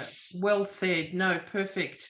And of course the nodal axis moving to Aries, where the first eclipse will be at 29 Aries on the 20th of April. And Venus and Mars coming together, but not quite. They actually don't touch. That's an interesting sort of moment, like we're getting somewhere, but not, not quite. But they're really, really close. They get so close. But they will be, let's say, the new rulers of the nodal axis. Mars takes over, ruling the north node, and Venus the south node. I think that's just a really interesting kind of swap. Of course, that happens every 18 and a half years. So we've seen it before. Pivotal evolutionary shift that we're in, and it's necessary. It's all those things, I'd say. And then of course, people ask, which ingress do you look at? I instead of sort of deciphering these, I just want to sort of show that the landscape will be quite different in a year and a half, by the time we get the fourth ingress. I think if you understand transits, there are different stages to an ingress. So you have the initial entrance point, which is the first ingress, and then you have integration, further integration and completion. Now in a three process one, it's awareness, integration and completion, but this is a 5-stage going back to, I haven't put the going back into Capricorn one, so I've just put the forward moving ones. No, absolutely. So, but it's just for if students of astrology want to try to decipher which is the important one. They're all important, but they show a divinatory insight into the different phases of the ingress. Yeah. you know, Yeah. you know, so, Yeah. you know, in this initial conditions, integrative conditions, and completion conditions, for Perfectly want of a said. better expression. Yeah, and then of course, I mean, it's interesting that Sedna shifts in that time too. Yeah. I haven't done enough work on Nor have I. Sedna, but you know, Nor have again, I. if Pluto's a big planet and we really see the markers of it changing signs, I don't actually know when Sedna changed signs last time, Andrew. I can't even think. You're asking the wrong person. I'm not using Maybe Sedna. about I'm 60 observing. years ago or something, maybe a bit less. Anyway, we'll look at that a bit more another time when I've done some more thinking on it. And I've just put the geodetic map with Pluto lines on it, right? Yeah. Just so it's easier to see. So now we're seeing Pluto crossing that, you know, back and forward in the next year and a half over these lines, here to here and across. So keep an eye on that, and then of course through China as well. So pretty full on. The eclipse at 29 Aries is interestingly opposite the first star point we ever had in Libra last October. Yeah. Which is also a big significator of moving into air, but not, you know, only for this kind of period, and then not again till 2030. And just again how rare 29-degree eclipses are. And a little bit similar, but we don't have to dwell on that. Just again, it's the first eclipse in Aries after what, 19 years. So we're you know, relating back to 2004. Also, don't forget, it's the day that Uranus and Neptune septile each other, which is bringing another phase of the original conjunction of 1993, which is the elimination of waking consciousness, and this whole stuff that we're seeing about the development and advancement of gaming, visual game theory, AI, etc., is going to be part of this, you know. Wow. I mean, as Jupiter and Jupiter moves, you know, into Taurus and then grabs Uranus next year, you know, like, where are we going to be in a year's time with all of this, you know, sort of energy and technology, you know, kind of changing our worlds. It's just so many new beginnings in so many ways that, you know, let's be ready for. Andrew, this is the air cycle that you were talking about, and your slides of the you know. Just a really very simple comment, and that is, you know, the Jupiter-Saturn conjunction seems to time growth upwards and outwards and downwards and inwards. So societal growth in terms of our holistic growth, which obviously has been used by astrologers to look at economic and social developments and trends. And we notice that there's a family, like there is in the Metonic cycles, you know, with the eclipse and that. There's families, there's groupings. And so we just entered in 2020 into a grouping of conjunctions that are going to be taking place over the next 120, 140 years in air signs. This first one is in Aquarius, but if we go back to the previous air grouping, it was basically the 13th into the 14th century, which was actually start of a spiritual renaissance that then led to the actual renaissance, and it ended up revolutionizing our way of thinking as we started separating ourselves from the Breton system in Ireland. We started to move into developments in, say, musical composition, where we moved away from single voices and maybe chanting into a wider, you know, usage of instrumentation to create greater melody and greater rhythm. And that, if we I mean, it's a fascinating time. If you look at some of a lot more was added. Added. Right. Like if you look at a lot of the spiritual traditions that emerged around the 13th and 14th century from, you know, as literacy in Europe started to increase itself from the period that we moved away from that during the water movements, where everything was divined and intuited and oral tradition, because they call that the Dark Ages, you know, and we moved into the period of the start of intellectualism. It's a fascinating correlation that we're at the same sequence now as we were in the 13th and 14th century, except that obviously our consciousness is somewhat different at this stage. But this is what is called waves. So if we look at what we've learned is civilization, which obviously we could speculate on that. This is the 7th time that this air sequence since the dawning of sedentary society. This is the 7th time that we've had an air flow. Right. Called the 7th wave. And it's just, this is what we're talking about what does the element of air actually mean, which is about our thought process, but it's not. It's about our community, our correspondence, our interaction, and the way we're able to give homage, to spirit moving through us and between us, and that's why it's fascinating. Like some of my favorite spiritual texts from Sufism, were written during this 13th century, guys, as well as, some of the really Gnostic Christian, inspiration that really inspired, the likes of Ficino, who is an incredible mind, that, really looked at astrology from a very different perspective that inspired actually the theosophy movement, of the 19th century into the 20th century. So I just think we're at the cusp of an 800-year cycle. I just want to tell people. So it's, it's quite profound, of roughly 200 years per element, so for it to return now is super interesting. Not now.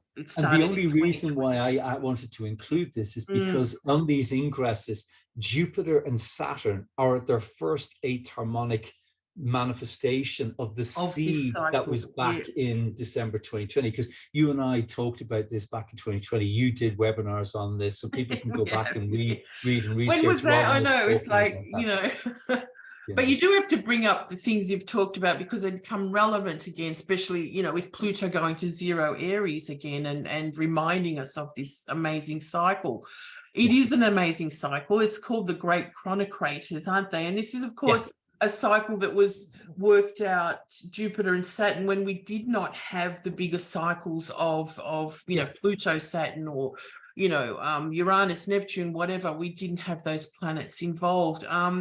This was the interesting time when universities also taught astrology as astronomy, didn't they? So I think, we all talked about this in the past, couple of years, how exciting that astrology is becoming more astronomical again, like understanding that story together. So again, how important for us it is to understand that. And then this is the beautiful maps that AstroSeek does, I've put the last, 1,000, 1,200 years together of the Saturn Jupiter conjunction. So go and have a play on their site. And Andrew, you've got this one, and I think this is all about the fixed stars moving, being in mutable signs now, as opposed to back then. Well, that was, but also, yes, they were, but that was also relating to the root of this eclipse that's coming up in April, which you might be doing, because that's the start of the Saros, that's the start of the cycle. Saros, right? Okay, great. Which was in the 12th century, because eclipses come in families that go over several thousand years. So one of the ways to understand the current eclipse is to go back to the original eclipse, which is to look at what were the main themes of that original eclipse. And the only thing I wanted to show here is, yet again, even though we didn't know about it, we had basically the eclipse in opposition to Pluto and an aspect to Saturn, which again, there's something about this eclipse which is highlighting the way we distribute power. That was all. It was just a simple, like the core of this Saros 129 is about how do we distribute power. And it's a fire, as you can see, Saturn and Pluto are in fire signs. Pluto again is in Aries. The actual start of the eclipse, or the peak of the new moon, we also see it was coming close to the 0 Aries point. It was coming up to 4 Aries in itself. Again, it's just fractals, layers upon layers of highlighting a similar theme. But to me, it was just highlighting also this notion that we're trying to free our spirit up to create vision And then Sagittarius is about sharing the vision, exchanging it with each other, not like the Aries, which can be like, I'm so charged with this and I have seen the truth, you know. It's like, let's create truth together, you know. And how are we being able to do that? And you know, I just think this Saros eclipse is a really profound one. There's another kite going on as well. Yes. Also, just interesting, Saturn at 1 Pisces, which is, of course, I'm sorry, at 1 Sag, wearing that 1 Pisces, that mutable. I think what you just said about Saturn in Sagittarius, that reminder of the mutable aspect of Saturn now. Right, in Pisces, to be able to go, you know, break the barriers or boundaries that you always thought were there in order to get something else done, or with someone. I mean, you can see that sort of happening in international sort of allegiances or whatever. You know, things can be done differently. You know, I think Saturn in Pisces over the next 3 years is probably quite helpful with understanding Pluto moving into Aquarius for the first few years in the chaos. Imagine if it's in a different sign. If Saturn was somewhere else, I mean, maybe Aquarius, you know, we've had a hard time with it in Aquarius for sure, but do you know what I mean? There's something about, you know, Saturn in Pisces that is helpful here, I think, in this transition. It's you know, certainly it's giving us a mature responsibility for our awareness of how we exchange our heart-centered energy and how we come at a compassionate level towards each other and empathically, and trying to put a framework and looking at the way that we aren't maybe operating from a state of compassion, because there's a lot of people, you know, that unfortunately are really good rhetorically and in person, you know, are not putting into practice what their heart-centered values happen to be. Because as you know, Pisces is a mutable water energy. It's how do we exchange the living waters? We can do things just sort of automatically, or because we're told to, or that's just the way things work, and not, you know, kind of going back to that story within. Learning new things about that. Fantastic. Okay. Because Pisces, if you remember, is the image of the space between the waxing balsamic and the waning balsamic and the waxing crescent moon, and that liminal space between the waters of the past and the future, and how we anchor ourselves within that consciousness, the firmament of the inspiration of waters, the compassion of consciousness and the materialization of consciousness, and that, you know, Saturn obviously is that bridge, that guardian of the threshold that enables us to look at what framework are we putting to house our ability to coexist between time and space. I know. I think it's quite necessary. Anyway, we better move on. We've only got a little bit left. Andrew get to his mothering Sunday, and me too Sunday night. So I just want to thank Deb for looking up Agent 29. That Sedna moved in 1968 to Taurus. So I think that's quite interesting, because there was a lot. You know, sort of opened up about, you know, saving the world, saving the whales, saving the forests, you know, a little bit, well, you know, maybe not quite on that time, but interesting enough anyway. Well, it's around the time that Lovelock was talking about the Gaia theory, and so it was in terms of that environmental consciousness. And look, I mean, that's another conversation. We'll do that another time. Just Bitcoin, just because it's kind of started to go up, you know, it's just a chart that, let's just say, is going off. You know, like there's just so many things going on about it. Like you could see Pluto right on the natal Jupiter of the chart. Some people use a different ascendant and also a different place that you know, Bitcoin was seeded from. It is still a mystery, so let's just maybe, you know, kind of focus on where the planet, you know, the planets are in a way. I think as a motif, as a divinatory symbol to describe the power of the blockchain and the first properly, truly democratic system of exchanging of values between people, which is why the banking system have been so terrified and manipulating things last year to make sure that people don't go there. And we're going to see a massive movement towards this type of economic exchange, with the air elements starting to build up from so unfortunately, obviously there are people who specialize in financial analysis and astrology, in that regard, you could look at the micro nuances of the trading cycle, but as a macro trend of looking at our currency value and our movement towards a different form of exchange. Bitcoin is a really good example of watching what's going on the blockchain, as opposed to looking at Ethereum or looking at other coins or tokens. Yeah, well, it's the original one, and of course it was birthed at the same time as with Pluto at the beginning of Capricorn, back in 2009, this chart, but it was actually put into motion in 207 or something. So it's a classic signature of this kind of movement towards a different sort of world, and it hasn't given us as much I suppose as many thought, but the rise happening now at the time of the uncertainty of banks again is it's just the big sign, isn't it? It's people are wanting alternatives. People are so wanting alternatives, if this is the right way or not. People are wanting sovereignty away from the corporatization and institutionalization, and the blockchain, whether you like it or not, or understand it or not, does create a lot more democracy and security for individuals. And being away from the centralizing, the centralization of banks, although it hasn't really happened. The banks have come in like this, which is part of the whole Pluto.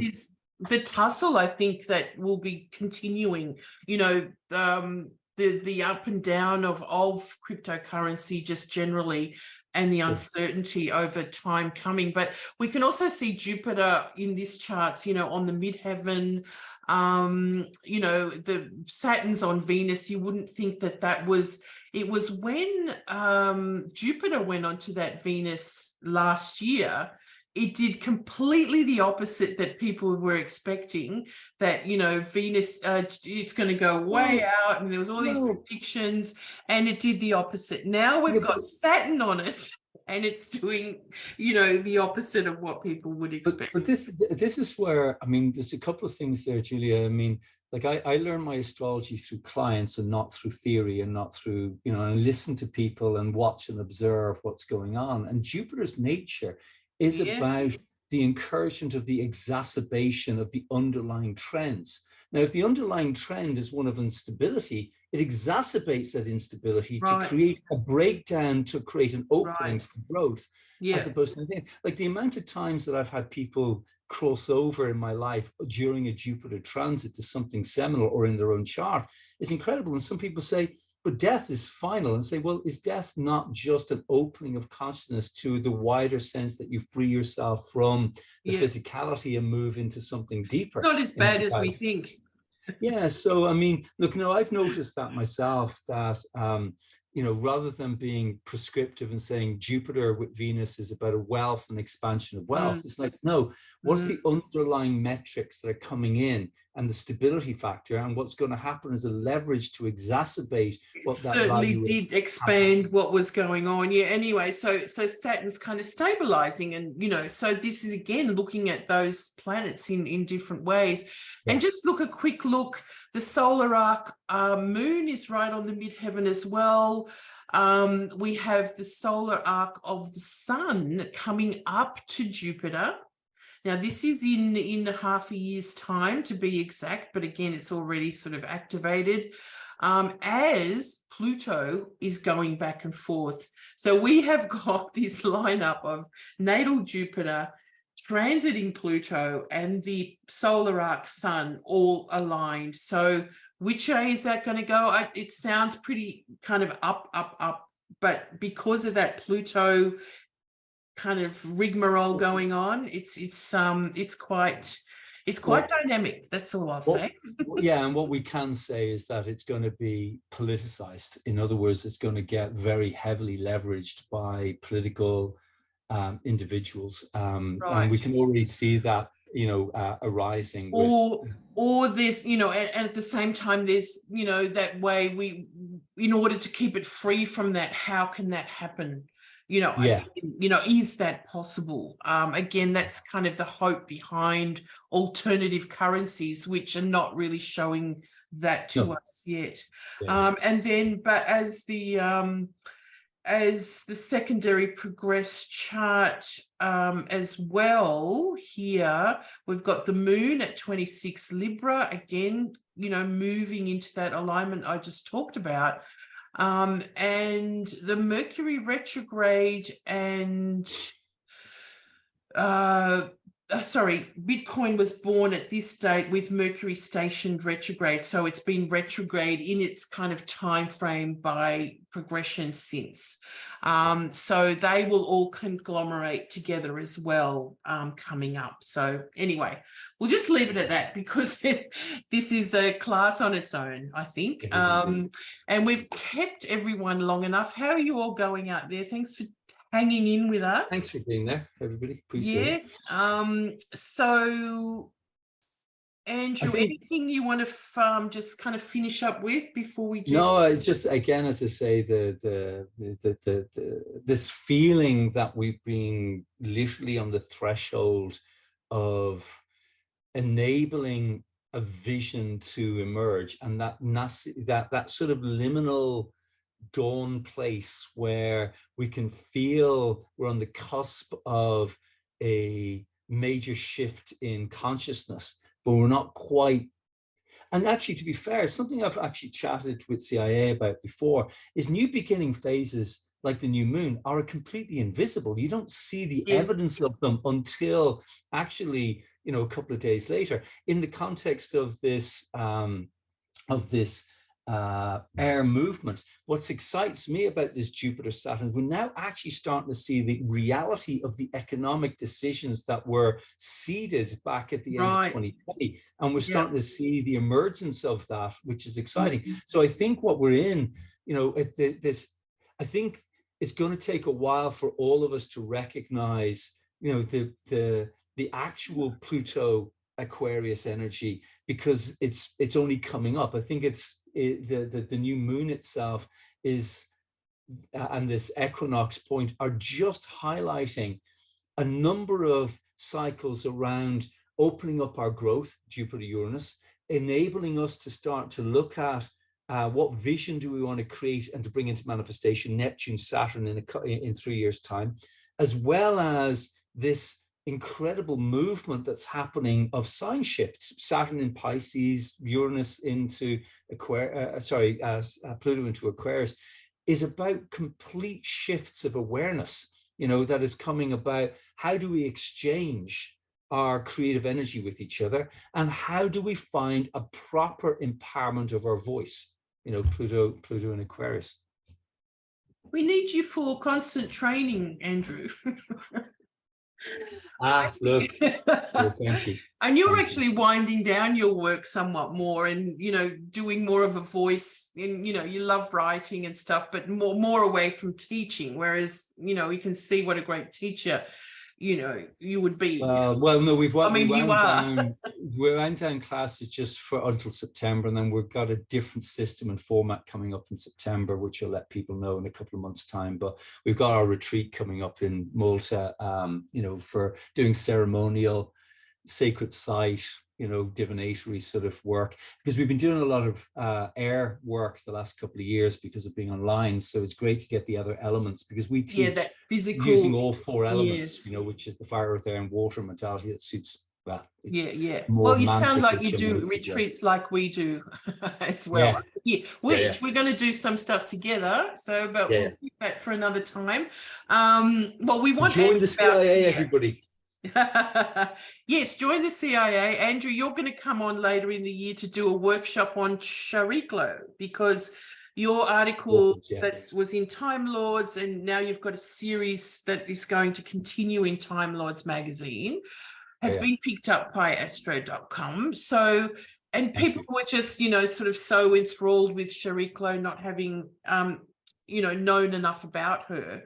And so you're going to do a workshop for us, like doing charts and, you know, just case studies. Maybe we just haven't picked the date yet. So keep an eye on that. But that's, you know, all the stuff that we've talked about today. We've had Lynn Bell talk about Pluto in Pisces, Pluto in Pisces, Saturn in Pisces, Pluto in Aquarius, Rose Marcus just the other day. So we've really dug deep into all these facets, and we've got another talk on Saturn in Pisces by Gray Crawford coming up next week. Wendy Stacey in a few weeks about embracing the whole change of this, you know, kind of new area. So we've got a lot at the CIA in regard to all these topics, and a lot more coming up. And the best thing is there's everything that we've done you actually can access with a membership. Because this, like, you know, Andrew, I mean, you must find this, you've done so many great classes or had webinars. What do you do with them? What do you do with them? They're all stuck up there for people to gain access to if they just write to me, and so